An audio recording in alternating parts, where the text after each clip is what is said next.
A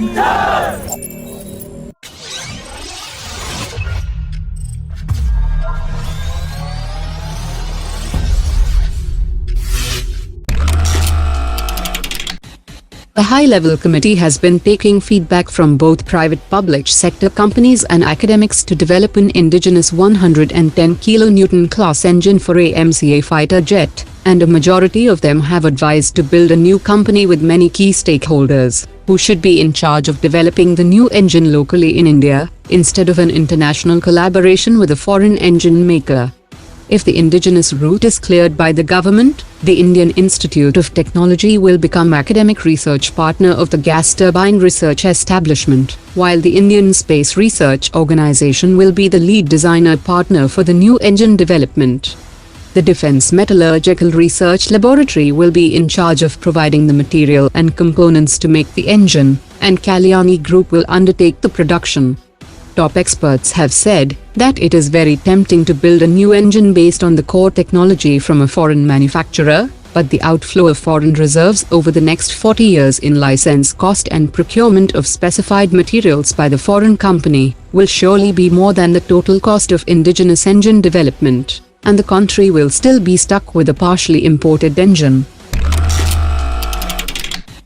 The German firm Atlas Electronic and French firm Naval Group have responded to the request for proposal for supplying 100 heavyweight torpedoes to the Indian Navy's Scorpene class conventional submarines and the indigenous Arihant class nuclear submarines, while global manufacturers from Sweden and Russia have not responded to the tender. The immediate requirement for heavyweight torpedoes would be met by the acquisition through the foreign vendors, while the long-term bulk requirement would be fulfilled through indigenous heavyweight torpedoes. The Indian Army has started to provide a personal kit worth 1.5 lakh rupees to the soldiers during their deployment on the world's highest battlefield. The personal kit also includes multi-layered specialized clothes for winter, a special sleeping bag, down jacket, special gloves and multi-purpose shoes, along with gadgets to detect and rescue soldiers stuck in an avalanche. Airbus will showcase its latest military products at the 11th edition of Defence Expo, and the exhibits will include the recently offered A330 new generation aerial refueler, and models of C-295 aircraft, which is set to start production in India. The exhibits of the AS-565 Panther, the H-145M and H-225M helicopters will also be displayed, which has been offered for the Indian Naval Utility Helicopters program. In an effort to appease the Indian government, Malaysia's top sugar refinery has said that it will increase purchases of sugar from India and will buy around 130,000 tons of raw sugar worth $49.2 million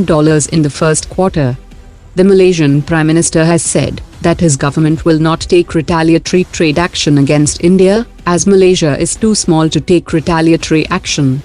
Meanwhile, India has announced curbs on Malaysian palm oil imports on 8 January and is now increasing the imports from Indonesia to meet its domestic demand.